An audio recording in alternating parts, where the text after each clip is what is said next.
We have been to Alaska many times. Usually, we arrive by plane. However, this time, we decided to drive.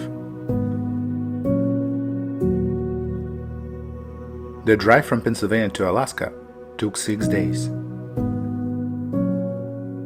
We needed to arrive by a specific time, so we had to drive many hours every day. Despite driving fast, we were able to see a lot of wildlife and scenic views.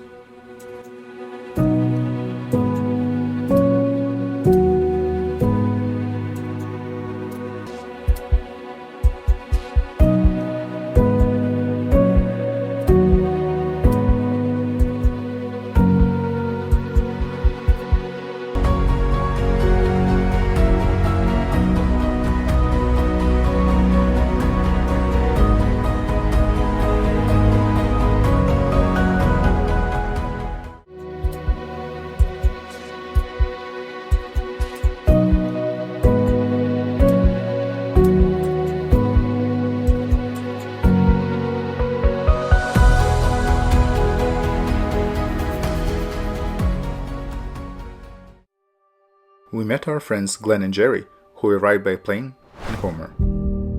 It was their first time in Alaska, and before going to the campsite, we decided to take a walk along the shore.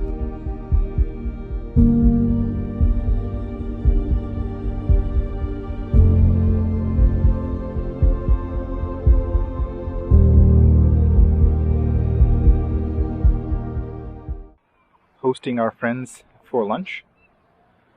And of course for lunch there's going to be buckwheat with hot dogs.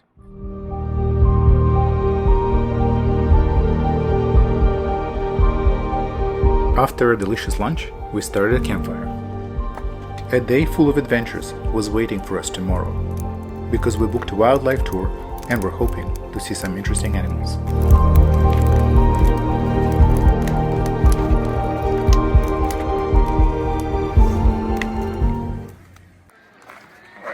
What do you have for breakfast? Today I made egg, salami and Swiss cheese breakfast. We slept really well today. Probably for the first day after we started driving. Slept like a brick.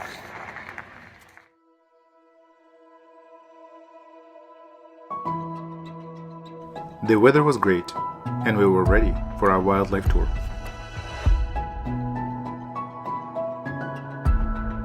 We booked our tour with Coldfoot Alaska, who specialize in water transportation in Kachemak Bay.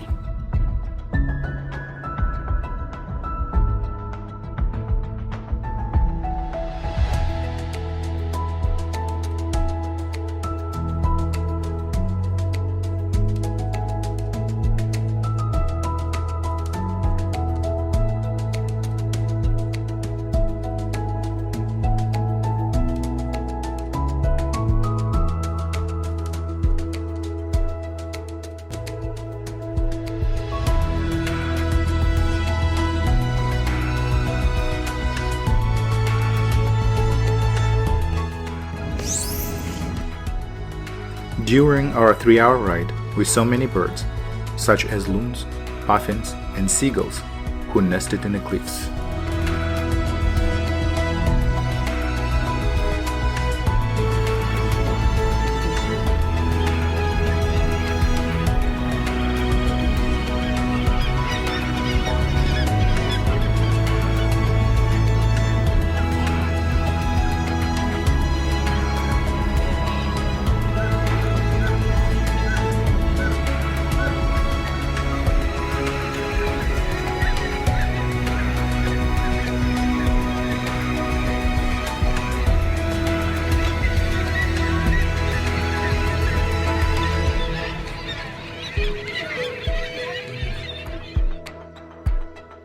Otters can be seen often in the waters of southern Alaska.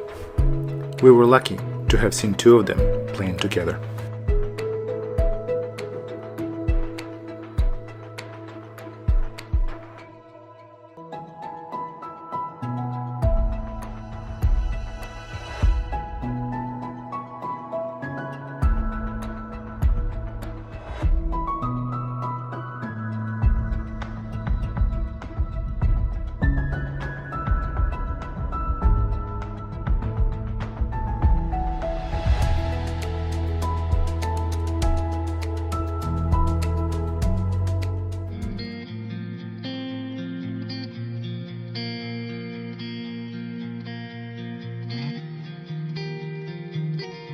During our walk, we found a bunch of souvenir stores, restaurants, and a map that listed many outdoor attractions.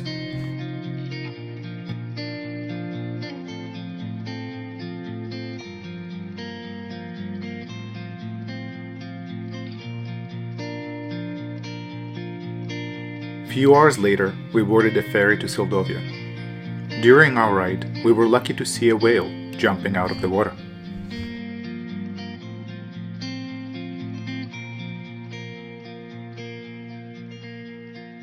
The ride took about 45 minutes. Seldovia is a small, quiet and authentic town with a few restaurants, hiking trails and a museum.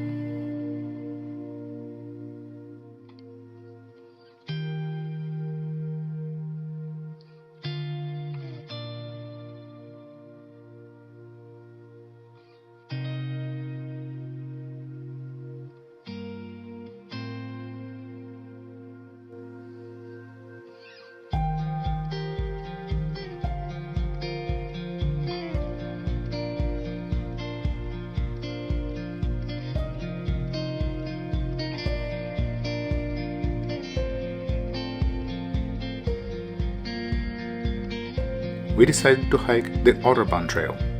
It's an easy 1.5-mile round-trip hike through the forest to the ocean with huge rock formations and gorgeous views.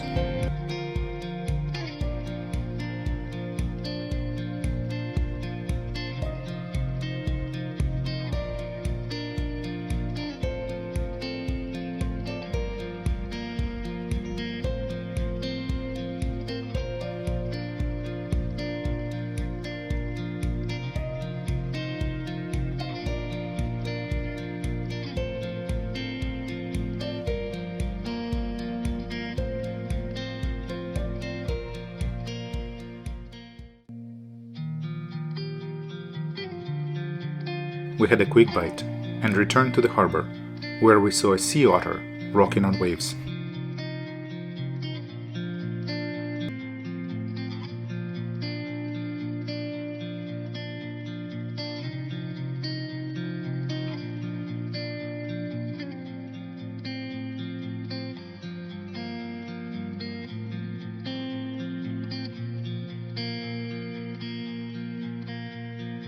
The next day, we were looking to another planned hike to Grewingk Glacier across the Kachemak Bay. In the morning, our captain met us in the harbor.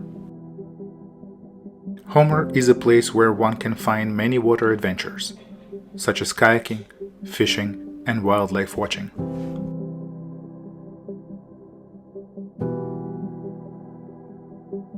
The ride across the bay took about 20 minutes. Upon arrival, we had to jump off the boat because of the high tide.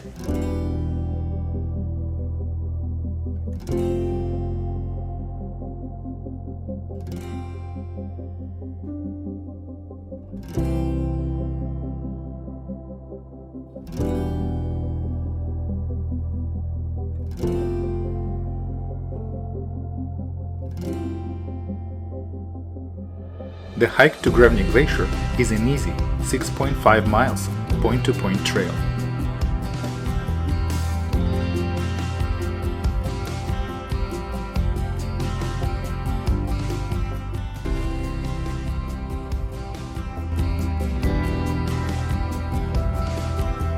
We hiked around the lake, had some snacks, and headed to our pickup point.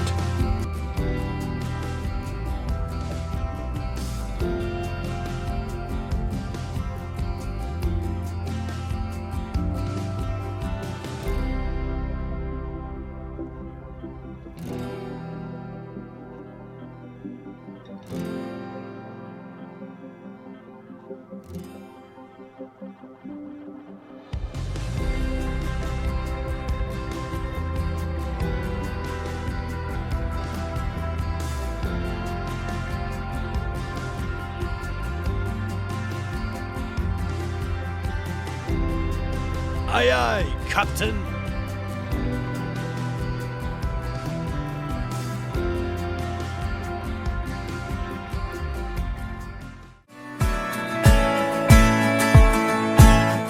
We decided to camp one night, out of the town in the wild.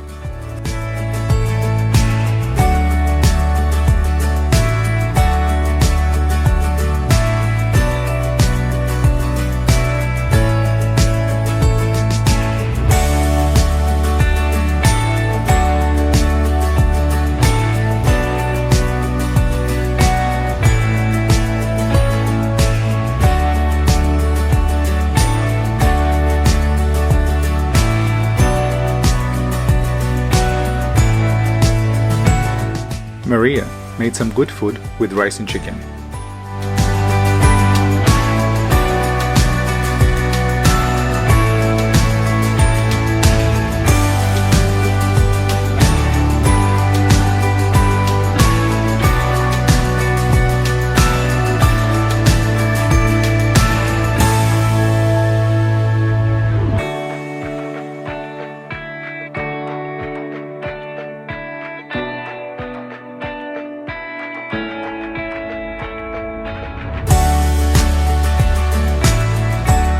Our next adventure was to hike the Chena Dome trail.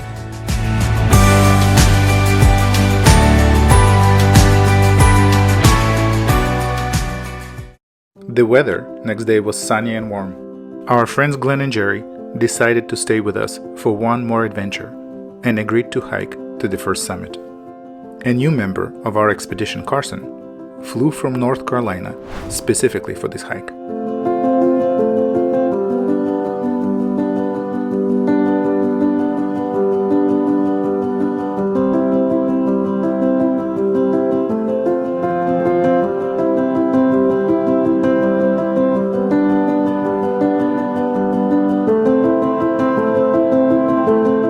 After hiking for a few hours, we arrived at the summit with a beautiful view of the valley.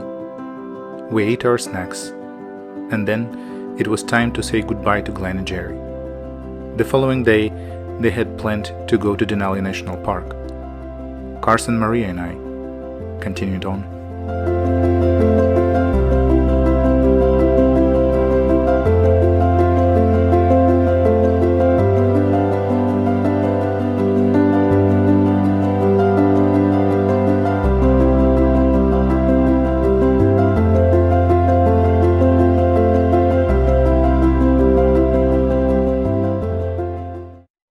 The Chena Dome Trail is by far our favorite trail. We just love this place, and it was our fourth time coming back here.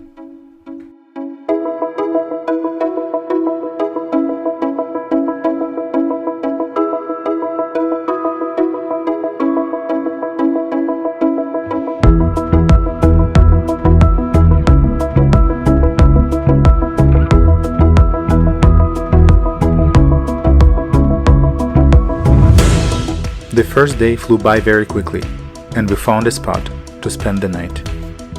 The sun doesn't set this time of year, and day and night merge into one. However, this doesn't really matter when you're really tired from hiking.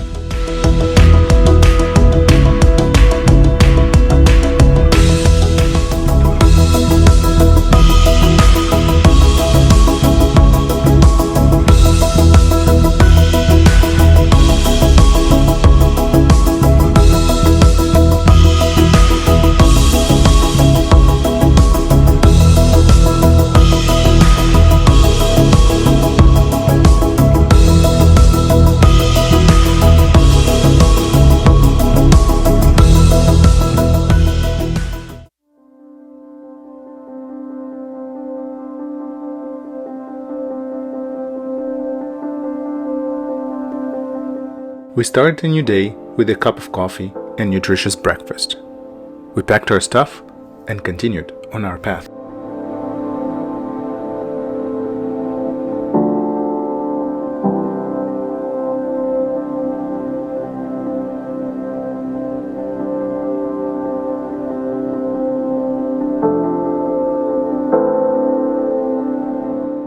In the mountains, the weather changes quickly, and it was windy when it was time to set up our camp. We had to use heavy rocks to reinforce the base of our tents to prevent them from flying away.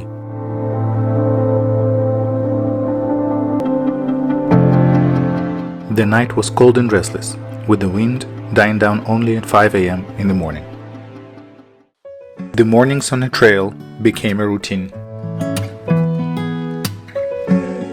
Our plan for the day was to reach a shelter and refill our water supply from the barrel collecting rainwater.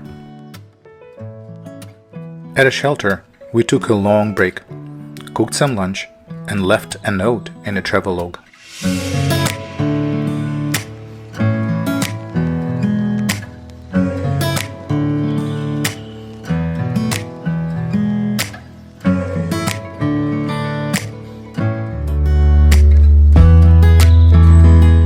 Later, in the afternoon, we passed a military plane that had crashed in 1950s.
Eventually, we settled down in a valley for our last night in the mountains, had dinner, and quickly faded away.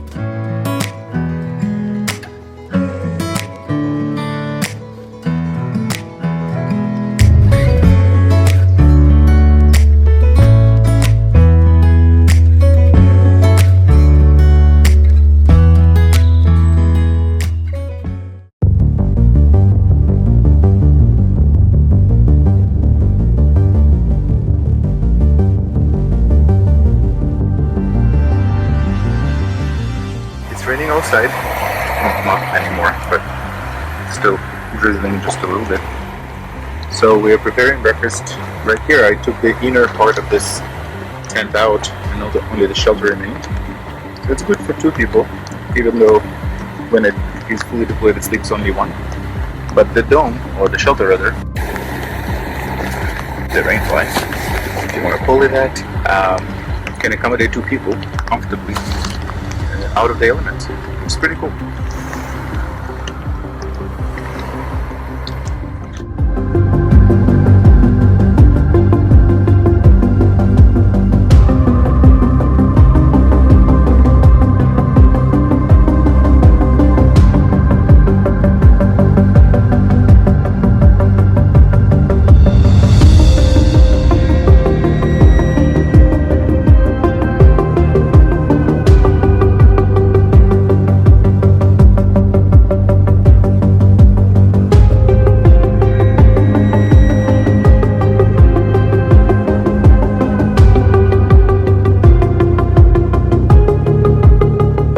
While climbing one of the many hills, we met a group of hikers. It's always a good feeling to meet other humans in such a remote trail. With every passing hour, the weather became rainy and foggy, and the tundra turned grim and mystical.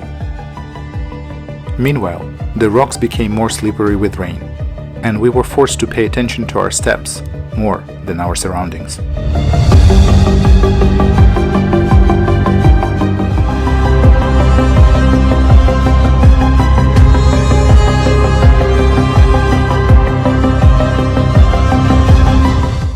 We became cold and wet, and in such conditions, the last few miles are always the hardest ones.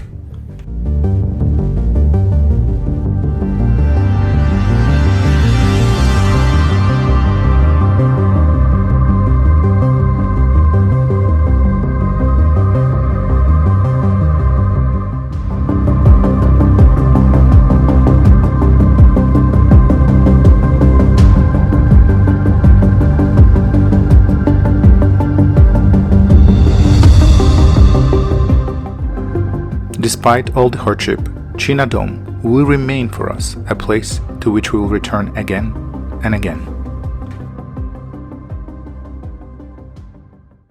After Chena Dome trail, we came to the camping spot close to the river.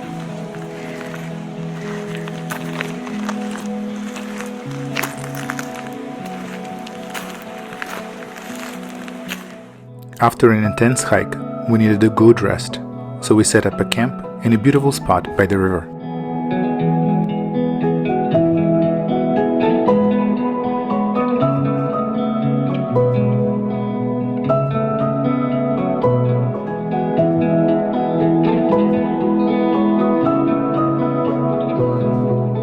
We dried our clothes and refilled our water supplies.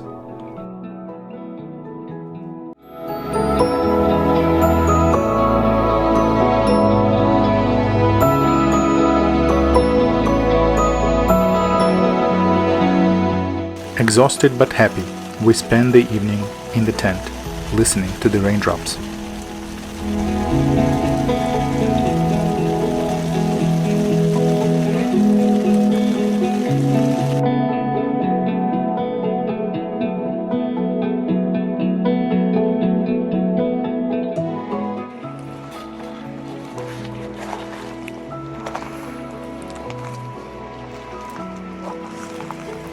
Maria, what are we making today?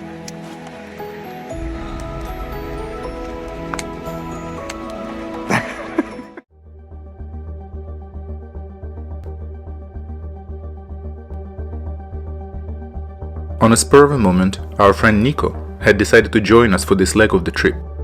It wasn't his first time in Alaska with us. He began to appreciate this place as much as we do. Our route led through the scenic mountains of Dalton Highway to a camping site called Galbraith Lake.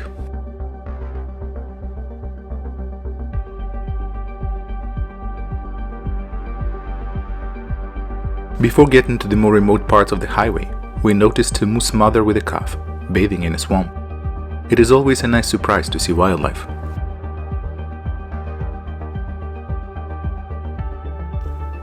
Before we knew it, we passed the Arctic Circle and beyond, when the real beauty of nature began to show in earnest.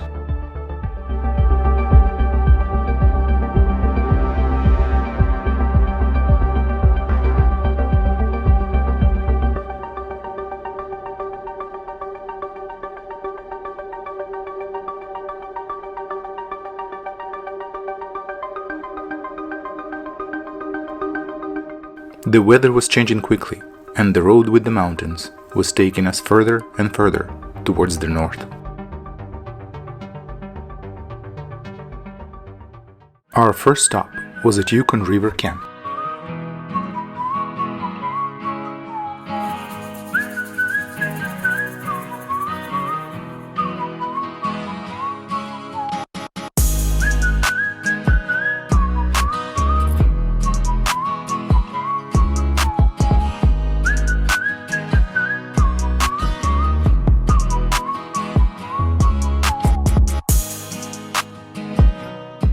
During this season, there are a lot of travelers.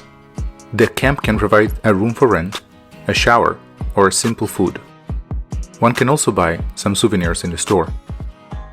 We grabbed some snacks and coffee and continued on our way.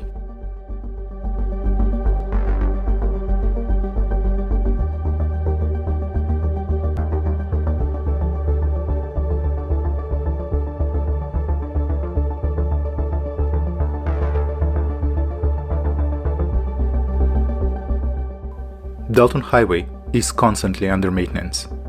The pilot cars very often regulate the traffic and accompany loaded trucks.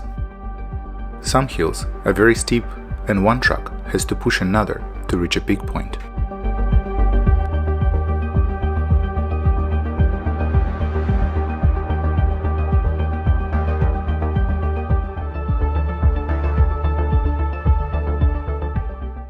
Our second stop was in Coldfoot. Here, you can find same services in Yukon River Camp, get some gas, take a break, and enjoy food from a restaurant which is open 24 hours.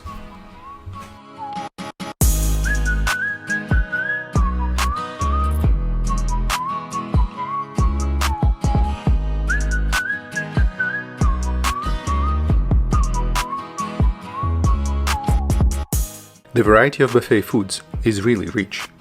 It includes meats, salads, shrimp, and even desserts. After the tasty lunch, we went forward, closer and closer to Galbraith camping site.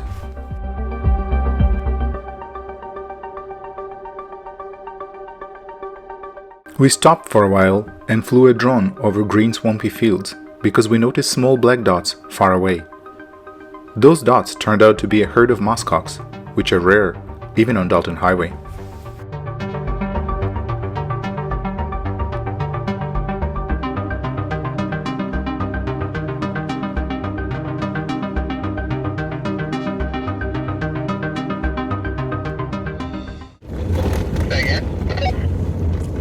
This area looks a lot nicer than what I thought it was going to be.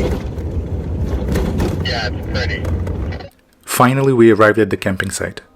It is first come, first serve. If you want to have some fire, you should bring your own wood. We rapidly set up the camp because the mosquitoes were unbearable, but we got used to them very quickly.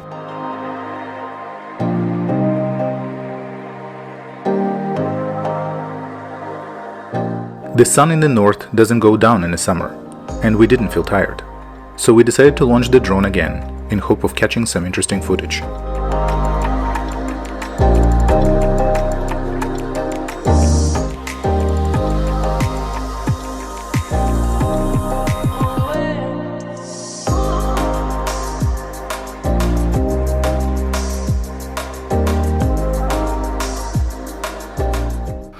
How pretty is that?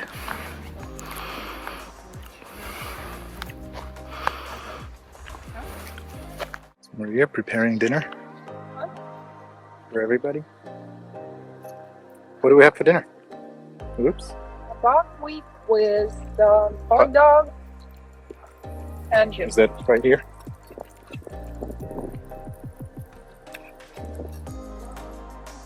And what's that? This is hot dog toast. We have buckwheat. And then we have, it's over here, croutons.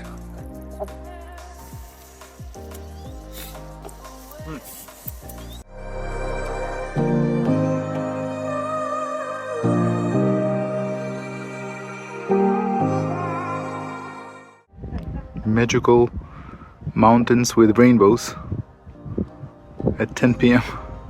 After dinner, we packed all of our leftovers and went to sleep. The next day, we planned to go to the Tundra in hopes of getting some caribou shots. This year, the weather in Alaska was colder, and the morning was invigorating despite the blazing sun.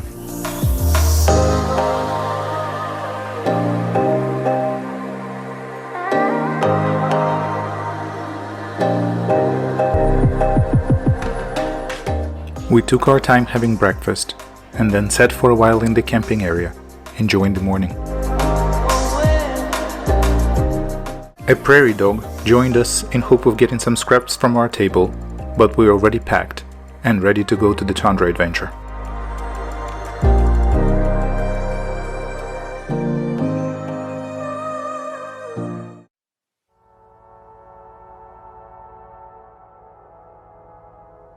The Tundra is an incredible and magical place.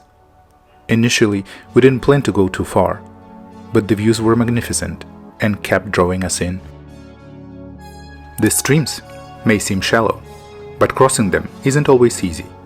Stones are slippery, and at times you think to cross at another spot would be easier. However, that's an illusion, as the stream is the same depth everywhere, and there's always a chance to get your feet wet.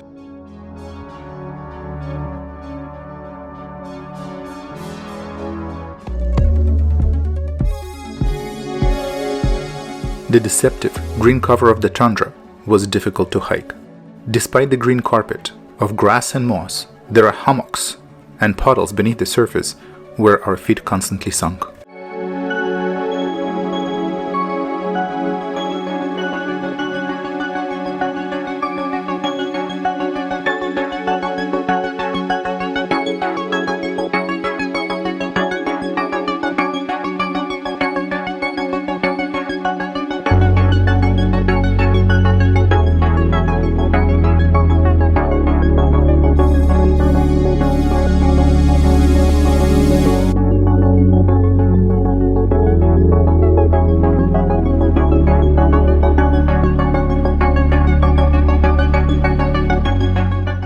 Unfortunately, we didn't find any caribou, but Maria found a caribou antler and we took it as a souvenir from the beautiful tundra.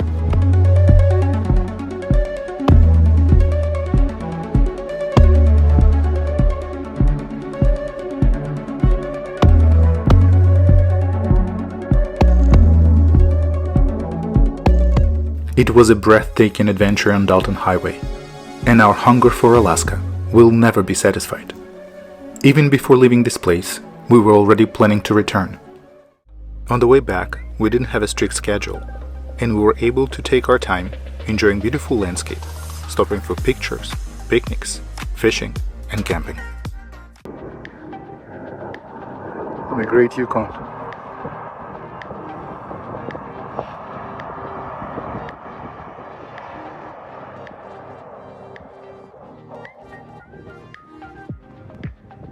We saw a group of bighorn sheep in British Columbia. They looked a little shabby because they had started changing their coats for the winter. The shedding period begins between June and July. Their new fur grows thick and double-layered, providing insulation and repelling water. In addition to the warm coats, they survive the winter by storing fat during the summer and living off it during the colder months.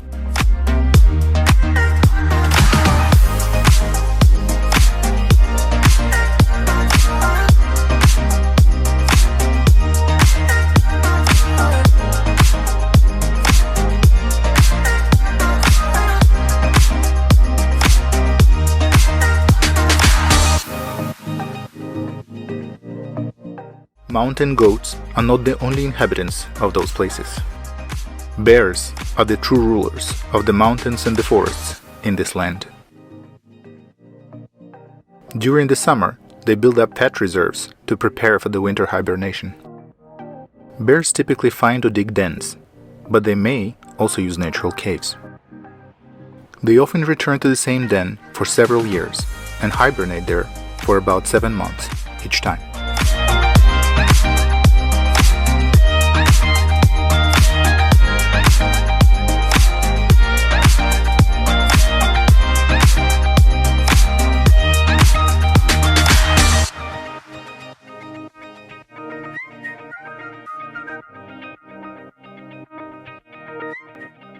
On the way back, we stumbled upon Liard River Hotsprings. It was a great place to take a break from driving, cook a meal, and relax in hot baths. Interestingly, they have an electric fence that keeps the bears away, and to pass through it, you need to go through a gate. For pedestrians, where there is like electricity insulator that protects people from being electrocuted. Not something you see often.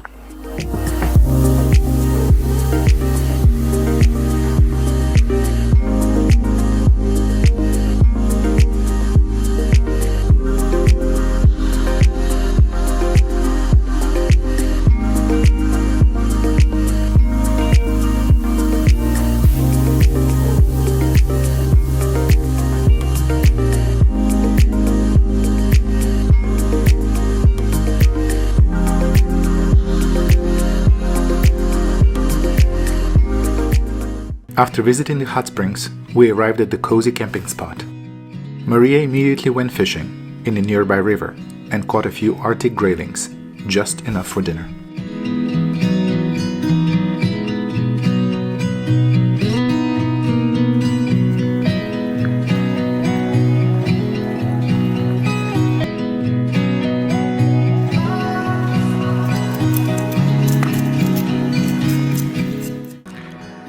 Maria caught some fish, Arctic grayling, so we pulled over in this camping site just to cook some fish. How happy are you? I'm very happy. That's good. Using just simple ingredients, the fish was cooked to perfection.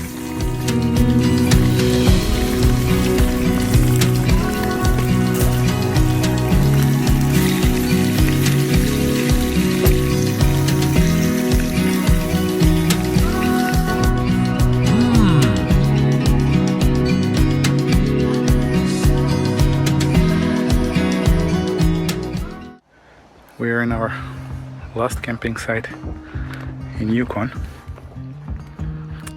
tomorrow we're gonna be in British Columbia. We have set up camp. The camping site is very crowded. I started the fire. And Maria made dinner, which is incredible.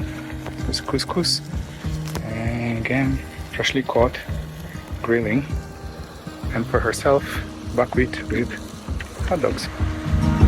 After dinner, we took a short walk around the area and discovered a family of beavers. The beavers were very curious about us. They swam and dove around us, constantly sniffing our unfamiliar scent. Beavers have wide leathery tails that they use for various purposes, including steering while swimming, carrying logs, and warning other beavers of danger by slipping the tails on the surface of the water. It's hard to believe, but those incredible creatures can stay underwater for up to 15 minutes.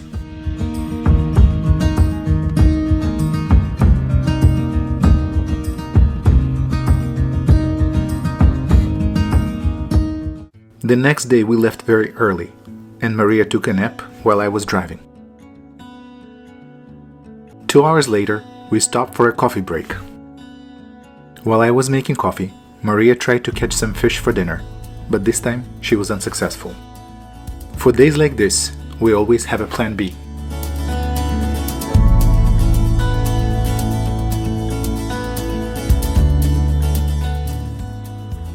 Making some peanut butter and jelly on the side of a river in a wild camping site.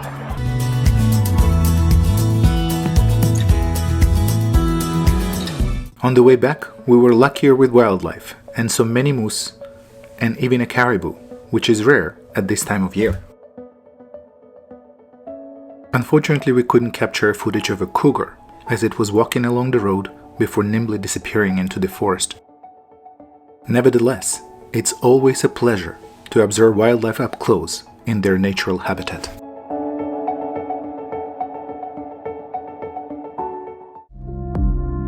Our journey and mini-series to Alaska have come to an end. It was another exciting adventure that left us wondering, where will we go next year? Maybe back to Alaska, or revisit Newfoundland, or head to Labrador. Who knows? The world is vast, and we always have choices. If you enjoyed this video, please give us a like, and consider subscribing so you don't miss our next one.